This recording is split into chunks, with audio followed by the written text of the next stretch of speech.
ख्वाजा आतश के ताल्लुक़ से अपने मारूज़ात पेश करने से पहले मुझे ज़रूरी मालूम होता है कि इस मुज़ाकरे की ज़रूरत और अहमियत के बारे में कुछ बातें आपके सामने बयान कर दूं, क्योंकि मुझे ही नहीं शायद आपको भी एहसास होगा कि कुछ लोग आज भी अपनी क्लासिकी रवायत और बहुत से क्लासिकी शोरा को मौजूए गुफ्तगू बनाना बिल्कुल गैर ज़रूरी या कम अज़ कम बेवक्त की रागनी समझते हैं। उनकी नज़र में मीर और गालिब ही ऐसे शायर हैं जिनसे उर्दू शायरी शुरू हुई और उन्हीं पर ख़त्म हो गई। दीगर शोरा को ज़ेर बहस लाना कोई ख़ास मानवियत नहीं रखता उनकी नज़र में। ये ख़याल दरअसल अपनी क्लासिकी शेरी तहज़ीब के बुनियादी हक़ाइक़ और तसव्वुरात से नावाक़फ़ियत का नतीजा है। अलावा अज़ीं हमें ये बात भी पेश नज़र रखनी चाहिए कि अपनी रवायत के बारे में ये ख़यालात जहाँ एक तरफ जदीद तसव्वुरात के ज़ेर असर पैदा हुए, वहीं उनके इब्तदाई असरात 19वीं सदी के अवाखिर में फैलना शुरू हो गए थे। चुनांचे हमारे सबसे बड़े इंशा परदाज मोहम्मद हुसैन आज़ाद ने अपनी शेरी रवायत के बारे में जिस राय का इजहार किया उसे ख़ुद उन्हीं के अल्फाज में देख लेते हैं। ये सब आपकी नज़र में है, लेकिन कुछ बातों को ताज़ा करते रहना चाहिए। आब हयात में नज़्म उर्दू की तारीख़ के ज़ेर उन्वान आज़ाद ने लिखा है, इक़्तिबास, और बहुत ही ख़तरनाक इक़्तिबास है, ये सब लोग पढ़ चुके हैं। ये इजहार काबिल अफसोस है कि हमारी शायरी चंद मामूली मतालिब है। आज़ाद के इस ख्याल को 20वीं सदी में जो क़बूल आम हासिल हुआ और दीगर नए तसव्वुरात ने जो जलवे दिखाए, उसकी रोशनी में ये समझना चंदा मुश्किल नहीं कि अपनी क्लासिकी रवायत और शोरा के तईं लोगों का आम रुझान मनफी सूरत में क्यों कर ज़ाहिर हुआ। इसमें कोई शक नहीं कि ये सूरत हाल इस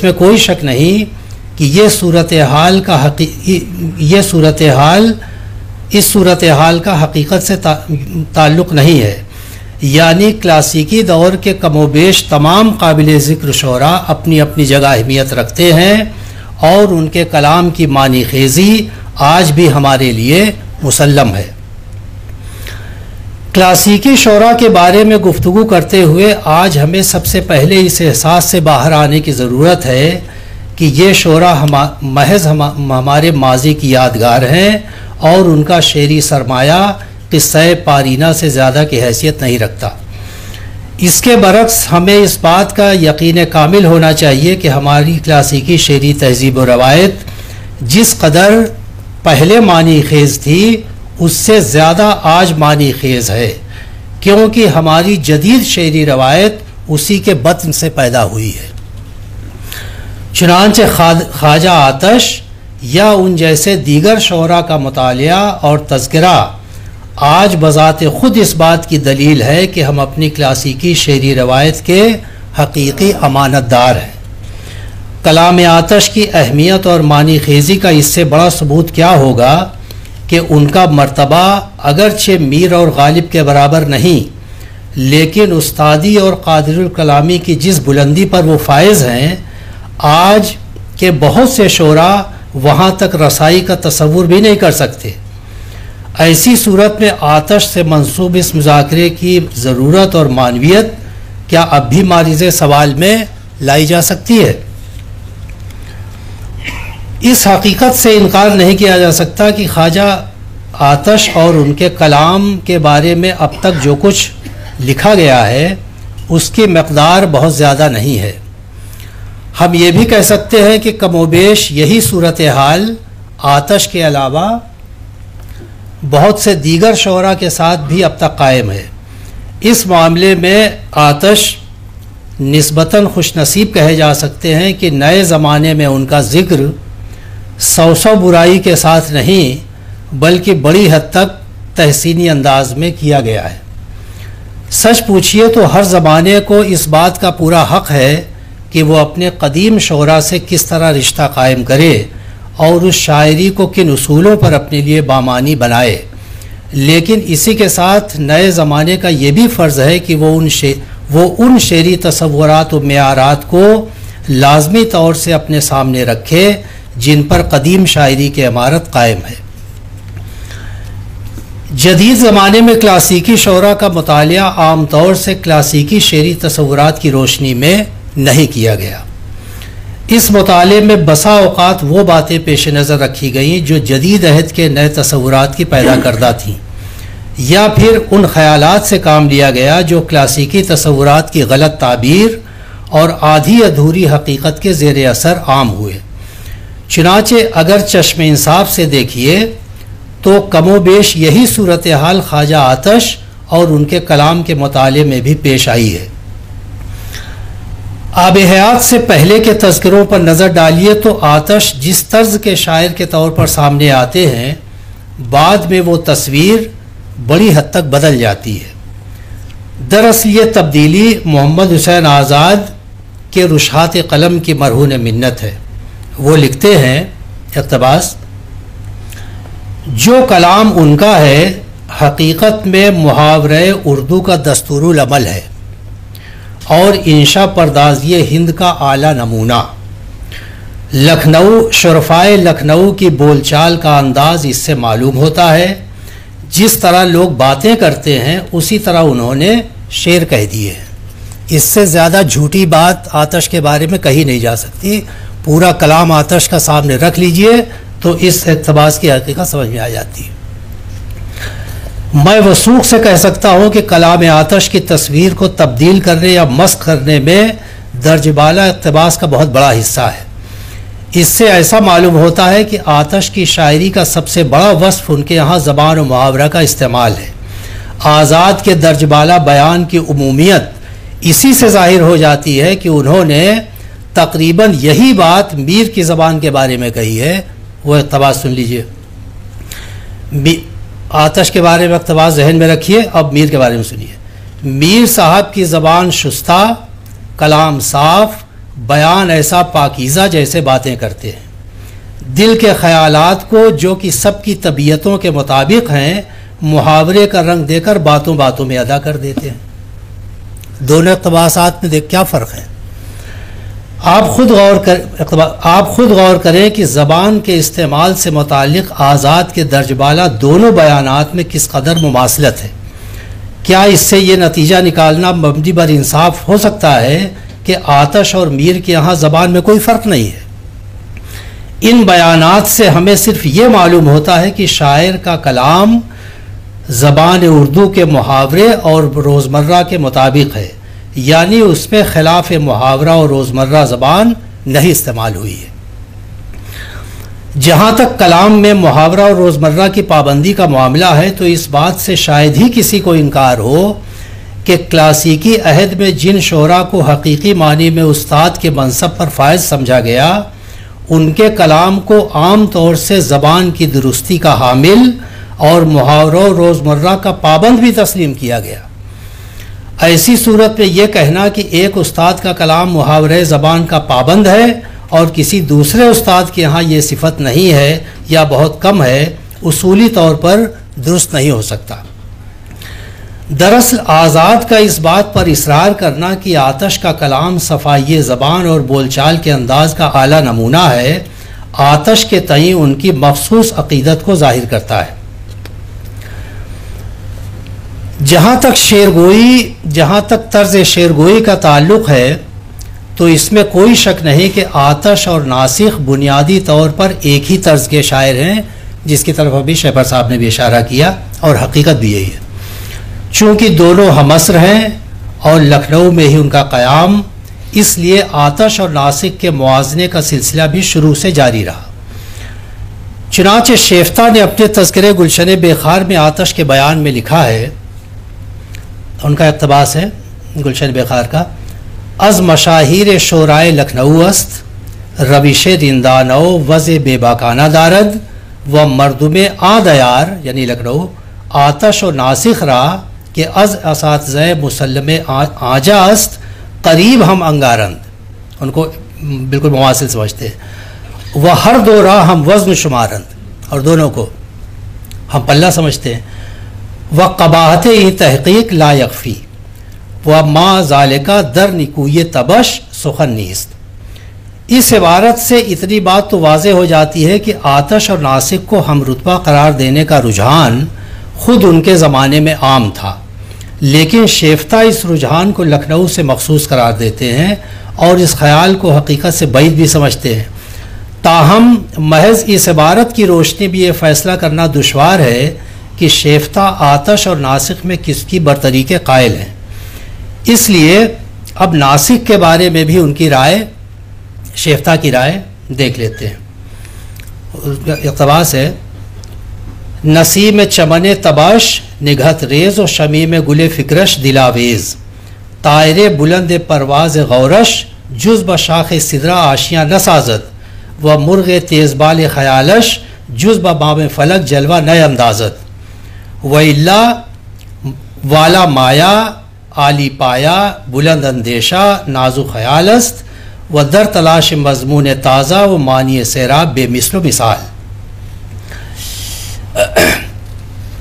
आतश और नासिक से मुतालिक शेफ्ता के मुंदरजा बाला तनकीदी बयानात से ये हकीकत पूरी तरह ज़ाहिर हो जाती है कि वो दोनों शोरा की उस्तादी के कायल थे, लेकिन आतश के मुकाबले में नासिक को बरतर करार देते थे।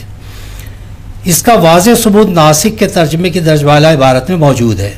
चूँकि जदीद ज़माने में नासिक को खातिर खा अहमियत नहीं हासिल हुई, इसलिए लोगों ने यह ख्याल ज़ाहिर किया कि शेफ्ता ने नासिक के साथ जानिबदारी से काम लिया है और आतश के साथ इंसाफ नहीं किया। ये ख्याल भी दरअसल मोहम्मद हुसैन आज़ाद के उस बयान के ज़ेर असर फैला जो उन्होंने आतश और नासिक का मुआजना करते हुए आब हयात में पेश किया। अब आज़ाद का बयान है, इक़्तिबास, आतश के मोतक़िद कहते हैं, ख्वाजा साहब के कलाम में बोलचाल और मुहावरे और रोज़मर्रा का लुत्फ़ बहुत है, जो कि शेख साहब के कलाम में इस दर्जे पर नहीं। शेख साहब यानी नासिक। शेख साहब के मोतक़िद इस मामले को एक और कालिब में डालकर कहते हैं कि उनके यहाँ यानी आतश के यहाँ फ़कत बातें ही बातें हैं, कलाम में रेख्ता की पुख्तगी और तरकीब में मतानत और अशार में आली मज़ामीन नहीं, और इससे नतीजा उनकी यानी आतश की बेइस्तेदादी का निकालते हैं। मगर ये वैसा ही जुल्म है जैसा उनके मोतक़िद उन पर करते हैं कि शेख साहब के शेरों को अक्सर बेमानी और मोहबल समझते हैं। इक़्तिबास इस इक़्तिबास में जो बातें दोनों असातिज़ा के बारे में कही गई हैं, हम यकीन के साथ नहीं कह सकते कि वो फिलवाक़े उन हरीफ़ों की कही हुई है या ख़ुद आज़ाद की तराशीदा हैं, क्योंकि आब हयात में जाबजा ऐसे बयानात मिलते हैं जो ख़ुद आज़ाद के ख़याल की तर्जुमानी करते हैं, लेकिन उन्हें दूसरों से मंसूब करके बयान किया गया है। नासिक के हामियों की ज़बान से आज़ाद का ये कहलाना कि आतश के यहाँ रेख्ता की पुख्तगी और तरकीब में मतानत और अशार में आली मज़ामीन नहीं है, इससे ये नतीजा निकलता है कि उन शागिर्दों की नज़र में नासिक का कलाम इन सिफ़ात से मुत्तसिफ़ है। इसी इक़्तिबास में आगे आज़ाद कहते हैं, उनका कोटेशन है, मैंने ख़ुद दीवान आतश को देखा, कलाम मज़ामीन बुलंद से खाली नहीं, हाँ तर्ज़ बयान साफ़ है, सीधी सी बात को पेश नहीं देते, तरकीबों में इस्तिआरे और तशबीहें फ़ारसियत की भी मौजूद हैं, मगर करीबुल फ़हम, और साथ उसके अपने मुहावरे के ज़्यादा पाबंद हैं। ये दर हकीकत एक वस्फ़ खुदादाद है कि रक़ाबत उसे ऐब का लिबास पहनाकर सामने लाती है। इक़्तिबास ख़त्म। इस इक़्तिबास में आज़ाद के तर्ज़ बयान से साफ मालूम होता है कि उन्होंने आतश के मोतरज़ीन के जवाब में दिफाई अंदाज अख्तियार किया है। इक़्तिबास के पहले जुमले से ही ज़ाहिर हो जाता है कि वो आतश को तहसीन की नज़र से देख रहे हैं, लेकिन चूँकि उन्हें इस बात का बखूबी एहसास था कि आतश और नासिक एक ही तर्ज के शायर हैं और इस तर्ज की कारफरमाई में दोनों के यहाँ कोई ख़ास फ़र्क नहीं है, इसलिए उनके सामने मुश्किल ये थी कि वो नासिख पर आतश की बरतरी किस तरह साबित करें। गालिबन इसीलिए उन्होंने आतश के साथ ऐसी सिफ़ात को मुंसलिक किया जो पूरे कलाम आतश की नुमाइंदगी नहीं करती, नहीं करती। लेकिन आज़ाद उन्हें आतश के नुमाइंदा और आम औसाफ के तौर पर बयान करते हैं। इसी ज़िम्न में आज़ाद का दर्ज झैल बयान भी खासा अहम और काबिल गौर है। इक़्तिबास है कि कलाम को रंगीनी और इस्तिआरा व तशबीह से बुलंद कर दिखाना आसान है, मगर ज़बान और रोज़मर्रा के मुहावरे में साफ साफ मतलब इस तरह अदा करना जिससे सुनने वाले के दिल पर असर हो, ये बात बहुत मुश्किल है। यहाँ भी आज़ाद नासिक को ही सामने रख के ये बात कह रहे हैं आतश के बारे में। हम यकीन के साथ कह सकते हैं कि यहाँ पहला जुमला जिस सियाक में लाया गया है उसमें आज़ाद की मुराद मज़मून आफरीनी और ख़यालबंदी के तर्ज से है, लेकिन हैरत है कि जिस तर्ज को आम तौर से नहायत मुश्किल और सबराज़मा समझा गया उसे आज़ाद आसान कहते हैं। ऐसा नहीं है कि आज़ाद इस हकीकत से वाकिफ़ नहीं थे, लेकिन चूँकि उन्हें एक मुख्तलिफ तर्ज को आतश से मंसूब करके उनके मर्तबे को बुलंद साबित करना था, इसलिए उन्होंने ऐसी बात लिखी। हकीकत यह है कि आतश से मंसूब जिस सिफत का ऊपर जिक्र हुआ उसे कमोबेश हर मजमून आफरी और ख़यालबंद शायर के यहाँ देखा जा सकता है और देखा भी गया है। लेकिन इसी के साथ ये भी हकीकत है कि ऐसे अशार और ऐसी गज़लें उस शायर के पूरे कलाम की नुमाइंदगी नहीं करती और न इससे शायर की मखसूस पहचान कायम होती है। इसकी सबसे वाज़ेह मिसाल हमारे सामने गालिब की है। गालिब बुनियादी तौर पर मज़मून आफरी और ख़यालबंद हैं, लेकिन उनके यहाँ भी ऐसे अशार और ऐसी गज़लें मौजूद हैं जो मज़मून आफरीनी के आलम से नहीं बल्कि हद दर्जा सादा और सलीस हैं। दिल नादा तुझे हुआ क्या है या इब्न मरियम हुआ करे, कोई इन गज़लों को सामने रख के कोई कहे साहब गालिब का कलाम जो है देखिए उनके यहाँ भी बड़ी सादगी है। तो ये फ़ैसला जो है ज़ाहिर है कि मबनी बर इंसाफ। वाज़ेह रहे कि ख्वाजा आतश मुसफ़ी के नुमाया तरीन शागिर्दों में थे। उन्होंने लखनऊ के दौरान क़याम नासिख और आतश की शेरगोई के इब्तदाई मराहिल का भी मुशाहिदा किया था। उन्हें अच्छी तरह मालूम था कि दोनों शायर एक ही तर्ज के मालिक हैं। चुनांचे अपने दीवान शशुम के दीबाचे में जहाँ नासिक का जिक्र किया है वहीं आतश को भी नासिक के तर्ज का पैरव बताया है। मुसफ़ी का ये है इक़्तिबास है, पसज़ इनक़ज़ाए अय्याम चंद चूँ सिलसिले मौज़ूनियत दराज कशीद हिस्से अलवान ई ख़ान बशेख नासिख कि यकी अज़ दोस्तान मोहम्मद ईसा तनहास्त व बफ़कीर हम रसूख अज़ तहे दिलदारद मक़सूम गश्त। तखल्लुसे खुदरा इसमें बामुसम्मा अंगाश्ता। नासिक जो तखल्लुस रखा है कह रहे हैं कि तखल्लुसे खुदरा इसम बामुसम्मा अंगाश्ता बर तर्ज रेख्ता गोयाने सादा कलाम दर अरसे कलील ख़त नस्ख कशीदा ख़त तंसीक व अज़। अच्छा अब यहाँ से कशीदा व अज़ किफ़ायश बर कदम ऊ ख्वाजा हैदर अली हमदर रसीदा समंद तेज़गाह में ख्याल रहा अज़ दायरे चरख़ असीर बेरुबुर्द है। अरे बड़े बड़े सब उर्दू वाले बैठे हैं।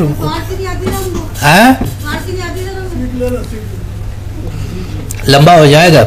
अच्छा इसमें जो कुछ कहा गया है वो आगे मैं बयान करता हूँ। नासिख और आतश के तर्ज की मुमासलत के बारे में इससे ज़्यादा वाज़ेह बयान और क्या हो सकता है। हम देख सकते हैं कि मुसफ़ी ने यहाँ इस तर्ज की मखसूस पहचान भी ज़ाहिर कर दी है जिसे ख़यालबंदी कहा गया है। पहले तो उन्होंने ये कहा कि नासिख ने सादा कलाम रेख्ता गोयों के तर्ज पर ख़त तंसीख खींच दिया। फिर उनका ये कहना कि आतश ने उसी तर्ज की पैरवी करते हुए अपने ख्याल के तेज़ गाम घोड़े को आसमान के दायरे से बाहर ले जाने लगे। इस बात का वाज़ेह सबूत है कि आतश ने भी मज़मून आफरीनी और ख़यालबंदी के तर्ज को अख्तियार किया। ये बात ज़ाहिर है कि आतश के उस्ताद मुसफ़ी कह रहे हैं। जदीद ज़माने में आतश के कलाम की आम और बुनियादी सिफ़ात यानी नाजुक ख़याली, मज़मून आफरीनी और ख़यालबंदी पर अगर ख़ास तवज्जो दी गई होती तो उनके यहाँ सोज़ो गुदाज और नाम नहाद फितरी और सच्ची शायरी के अनासिर तलाश करने की ज़रूरत पेश ना आती। जदीद दौर में क्लासिकी शोरा के मुताले की सबसे बड़ी ख़ामी यही रही कि पहले शायर के बारे में कुछ मखसूस तसव्वुरात तराशे गए और फिर उनसे मुतालिक अशार तलाश करके शायर को उन ख़ास सिफ़ात से मुत्तसिफ़ करने की कोशिश की गई। आतश के यहाँ असल में आतश के 2 दीवान हैं और वो मुर्तज़ा हुसैन फ़ाज़िल लखनवी ने यह किया कि जो 2 जिल्दों में आतश का कुल्लियात मुरत्तब किया तो उन्होंने ख़ुद लिखा, उन्होंने ये किया कि एक ही ज़मीन के पहले दीवान में जो गज़ल थी और दूसरे दीवान में जो गज़ल थी उसको मिला दिया। हालांकि नीचे हाशिए में उन्होंने लिख दिया है कि ये दूसरे दीवान के, इस लिहाज से गज़लों की असल तादाद जो है वो उसका ज़रा अंदाज़ा लगाना या बैठ के आदमी पूरा गिने, लेकिन अंदाज़ा ये है कि 1000 के आसपास गज़लें होंगी दोनों दीवानों को मिला करके। तो 1000 से ज़्यादा गज़लों का मुतालिया इस बात को साबित करने के लिए काफ़ी है कि उनके कलाम का मोतदबे हिस्सा तख़य्युलाती मज़ामीन पर मबनी है। उसे ही ख़यालबंदी और मज़मून आफरीनी के तर्ज से मौसूम किया गया है। दीगर शोरा की तरह ख़ुद आतश ने अपने मखसूस तर्ज के बारे में जगह जगह इशारे किए हैं। चंद अशार सुन लीजिए। बारीक भी हूँ शायर नाजुक ख़याल हूँ, बारीक भी हूँ शायर नाजुक ख़याल हूँ, मज़मू जहाँ कमर का मिले बांध लाऊँ मैं। अब कमर की मुनासबत से बारीक भी और नाजुक ख़याल वो सब मिला के दस्त फ़िक्र में मज़मून आली की जो दिल आमादा हो, फ़िक्र में मज़मून आली की जो दिल आमादा हो, दस्त बस्ता बाम पर हर सर्व कद इस्तादा हो। सैद अफ़ग़नी का लुत्फ़ दिखाता है दाम फ़िक्र, मज़मू को जानते हैं हम आया शिकार हाथ। रहती है फ़िक्र ताज़ा मज़ामी की मुंतज़िर, इस घर में आ निकलते हैं मेहमान नए नए। आतश के मुकम्मल कलाम पर नज़र डालें तो उसमें क्लासिकी इश्किया मज़ामीन की कारफरमाई सबसे ज़्यादा दिखाई देती है और ये मज़ामीन भी ज़्यादातर रिवायती पहलू के हामिल हैं।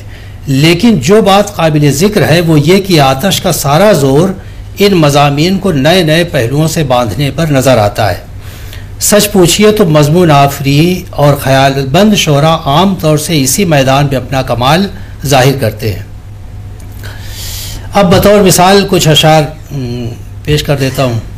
शेर तो बहुत नकल किए जा सकते हैं लेकिन मैंने ज़्यादा नहीं किया। अब देखिए, रंगे तिलाई रखता है अंदाम यार का, रंगे तिलाई रखता है अंदाम यार का, मुए कमर को रुतबा है सोने के तार का।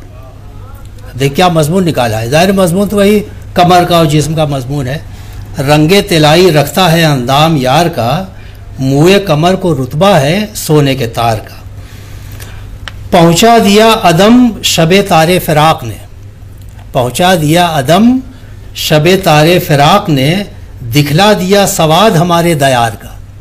अब सवाद का लफ्ज़ देखिए, शबे तारे फ़िराक़। गया हूँ बाद मुद्दत के जो मैं दीवाना सहरा में, गया हूँ बाद मुद्दत के जो मैं दीवाना सहरा में, पड़ी है आबलों की आँख नोके खार पर क्या क्या, पड़ी है आबलों की आँख नोके खार पर क्या क्या।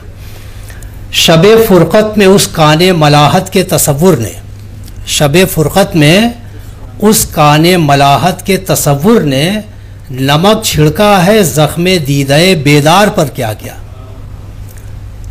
दीदाए बेदार, आँख खुली हुई तो खुली हुई आँख को ज़ख्म कहना और फिर उस ज़ख्म पर काने मलाहत का तसव्वुर, मलाहत की मुनासबत से नमक। शबे फ़ुरक़त में उस काने मलाहत के तसव्वुर ने, नमक छिड़का है ज़ख्मे दीदाए बेदार पर क्या क्या। यह शेर देखिए कि तू जो है ईसा नफस आया अयादत के लिए, तू जो है ईसा नफस आया अयादत के लिए, तंदुरुस्तों को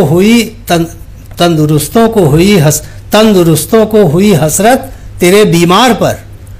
जो तंदुरुस्त है वो भी हसरत करने के मैं भी काश बीमार हो जाता। तू जो है ईसा नफस आया अयादत के लिए, तंदुरुस्तों को हुई हसरत तेरे बीमार पर। अब देखिए सारा जो इसमें है कि मजमून नए नहीं है, लेकिन पुराने मजमून को ही कैसे नए नए पहलू निकाल के बयान कर रहे हैं। अबरू का तेरे दीदे तर में रहा ख्याल, अबरू का तेरे दीदे तर में रहा ख्याल, देखा कि ये हिलाल को हम तश्ते आब में, देखा कि ये हिलाल को हम तश्ते आब में। तो अबरू और फिर हिलाल और तश्ते आब और आँख, दीदा तर, दीदा नहीं कहा, दीदा तर कहा, चूँकि तश्ते आब कहना है। और इसी गज़ल में एक शेर ये भी है कि होते हैं कत्ल तालिबे दीदार बेगुनाह। एक एक बात को कैसा ये लोग मुकम्मल और साबित करते थे। होते हैं कत्ल तालिबे दीदार बेगुनाह, उरियानी तेग की है तुम्हारे हिजाब में, उरियानी तेग की है तुम्हारे हिजाब में। तो होते हैं कत्ल तालिबे दीदार बेगुनाह। अब कुछ ऐसे अशार देखिए जिनमें मज़ामीन को शोखी और खुशतबई के साथ बांधा गया है। खुदा बख्शे इन्वर्टेड का आवाज़ में, खुदा बख्शे सनम ये कह के मुझको याद करते हैं, यानी सनम मुझको ये कह के याद करते हैं, खुदा बख्शे इसको, खुदा बख्शे सनम ये कह के मुझको याद करते हैं, दुआए मग़फ़िरत मेरे लिए जल्लाद करते हैं। हाँ ज़रा सोचिए मजबूर का क्या पहलू से बांधा है कि दुआए मग़फ़िरत मेरे लिए जल्लाद करते हैं। और साहब इस शेर में तो आज देखिए कि वो लफ्ज़ इस्तेमाल हुआ है कि सुन के आप लोग भी फड़क जाएंगे, आजकल उसका बड़ा ज़ोर है दिल्ली में, कि रिज़्क़ हर सुबह पहुँचता है मुझे बेमिन्नत, रिज़्क़ हर सुबह पहुँचता है मुझे बेमिन्नत, खूने दिल लख्ते जिगर की है नहारी तैयार। अब ये अलग बात है कि यहाँ नहारी जो है वो रात को शाम को मिले, लेकिन यहाँ देखिए कि सुबह का लफ्ज़ रखा है और जाहिर रिज़्क़ हर सुबह पहुँचता है मुझे बेमिन्नत, खूने दिल लख्ते जिगर की है नहारी तैयार। अब एक शेर और सुनिए। बोसा जब मांगूं तो मुंह को फेर लेते हैं ये बुत, बोसा जब मांगूं तो मुंह को फेर लेते हैं ये बुत, सूरत उनकी है सखी की दिल मगर मनहूस का, सूरत उनकी है सखी की दिल मगर मनहूस का। दर्ज बाला आखिरी शेर इस लिहाज से काबिल तवज्जो है कि क्लासिकी शोरा बिलखुसूस मज़मून आफरी शोरा के लिए मज़मून को नए नए पहलुओं से बांधना गैर मामूली अहमियत रखता था। इस शौक़ में वो मज़मून आफरीनी पर गज़ल की मुसल्लमा बातों को भी कुर्बान करने से गुरेज नहीं करते थे। इस शेर में माशूक के किरदार का जो पहलू लाया गया है उसे गज़ल की रसूमियात की रोशनी में पसंदीदा नहीं कहा जा सकता। ज़रा सोचिए कि गज़ल के माशूक को मनहूस कहा जाए या उसके दिल को मनहूस कहा जाए, तसव्वुर भी नहीं कर सकते। लेकिन हम देख रहे हैं कि मज़मून के शौक़ में आतश माशूक के दिल को मनहूस कहने में कोई क़बाहत महसूस नहीं करते। इसी तरह का एक शेर ये भी देख लीजिए। दाग चेचक के तेरे चांद से मुँह पर देखे। अब ज़रा सोचिए कि चेचक अगर चेहरे पर हो तो इसको तो हुस्न के बजाय इसको बदसूरती के अलावा समझा जाता है। लेकिन अब मज़मून चेचक का लाना है, चेचक के मज़मून से नया पहलू पैदा करना है, तो माशूक के दाग चेचक के तेरे चांद से मुँह पर देखे। अब सबूत देखिए, दाग चेचक के तेरे चांद से मुँह पर देखे, पहलुए माह में देखा जो ना हो तारों को। यानी चेचक के दाग जो हैं वो भी इतने रोशन हो रहे हैं कि गोया चांद के पहलू में तारे चमक रहे हैं, तो इसको बिल्कुल नया पहलू। क्लासिकी शोरा का ये आम मामूल रहा है कि उन्होंने अपने पेशरा असातिज़ा के मज़ामीन को बांध कर उन्हें खराज अक़ीदत पेश किया है। चुनांचे आतश के यहाँ भी इसकी मिसालें मौजूद हैं। एक फ़ारसी शायर का शेर है, मैं उर्फ़ी का समझता था लेकिन पता नहीं उर्फ़ी के यहाँ नहीं मिला, लेकिन है बहरहाल बहुत शेर है कि आहिस्ता खराम बल्कि मखराम, आहिस्ता खराम बल्कि मखराम, ज़ेरे कदमत हज़ार जानस्त। माशूक से कह रहा है मुतकल्लिम कि तू आहिस्ता चल, बल्कि चल ही मत, रुक जा, क्योंकि तेरे कदम के नीचे हज़ारों जाने तेरे कदम के नीचे है। तो अगर भाई तू चलेगा तो जान जो है तेरे पाँव के नीचे उड़ेगी। आहिस्ता खराम बल्कि मखराम, ज़ेरे कदमत हज़ार जान। हो सकता है कुछ लोगों को पहला मिसरा नामौजू लग रहा हो, नामौजू नहीं, ये गुलजार नसीम की बहर है। ये इस मजमून को मीर साहब ने अख्तियार करके दर्ज झैल शेर कहा। अब ज़रा देखिए, बिल्कुल यही मजमून, इसको मीर कैसा बयान करते हैं। जाने है फर्श रह तेरी मत हाल हाल चल, जाने है फर्श रह तेरी मत हाल हाल चल, ऐ रश्के हूर आदमियों की सी चाल चल। फारसी के मजमून को मीर साहब ने इस तरह। अब देखिए आतश ने इस मजमून को यूं अदा किया है कि किस जगह ज़ेरे ज़मी कब्रें नहीं आहिस्ता चल। बिल्कुल साफ मालूम होता है कि फ़ारसी से फिर मीर और फिर किस जगह ज़ेरे ज़मी कब्रें नहीं आहिस्ता चल, पाँव पड़ते हैं तेरे ऐ जाने जा बालाए सर। असल में पूरी गज़ल जो है ये बालाए सर की रदीफ़ में है, तो उसमें ये पाँव पड़ते हैं तेरे ऐ जाने जा बालाए सर। मीर साहब का एक शेर और है, आखिर अदम से कुछ भी ना उखड़ा मेरा मियाँ, आखिर अदम से कुछ भी ना उखड़ा मेरा मियाँ, मुझको था दस्ते गैब पकड़ ली तेरी कमर। ये मीर साहब हैं, वही मीर साहब जो बहुत रोते धोते रहते हैं। इस मजमून को ख्वाजा आतश ने अख्तियार किया और देखिए आतश किस तरह बयान करते हैं। बिल्कुल साफ मालूम होता है कि मजमून मीर से ही लिया है। और उनको एक दिन तेरी कमर का तौक होंगे उनके हाथ, एक दिन तेरी कमर का तौक होंगे उनके हाथ, ऐ सनम ताईद गैबी रखते हैं मर्दान इश्क। देखिए मीर ने भी अपने शेर में गैब का लफ्ज़ इस्तेमाल किया था, क्योंकि कमर को मादूम कहते हैं, उसी का लिहाज इन्होंने भी रखा, आतश ने भी, कि ताईद गैबी, ऐ सनम ताईद गैबी रखते हैं मर्दान इश्क। बस चंद सतरे और हैं। अब एक मिसाल ये देखिए जिसमें आतश के मजमून से गालिब ने इस्तिफादा किया है। आतश का शेर है, रोज़े फुरकत कुछ शबे दैजूर से भी है सियाह, रोज़े फुरकत कुछ शबे दैजूर से भी है सियाह, दिन को होवेगा हमारे घर में अब रोशन चिराग।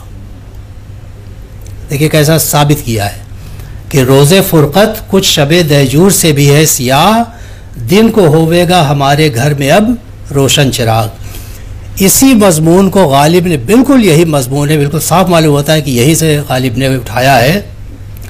लेकिन गालिब ने कहा कि जिसे नसीब हो रोज़े सियाह मेरा सा, जिसे नसीब हो रोज़े सियाह मेरा सा, वो शख्स दिन न कहे रात को तो क्यों कर हो।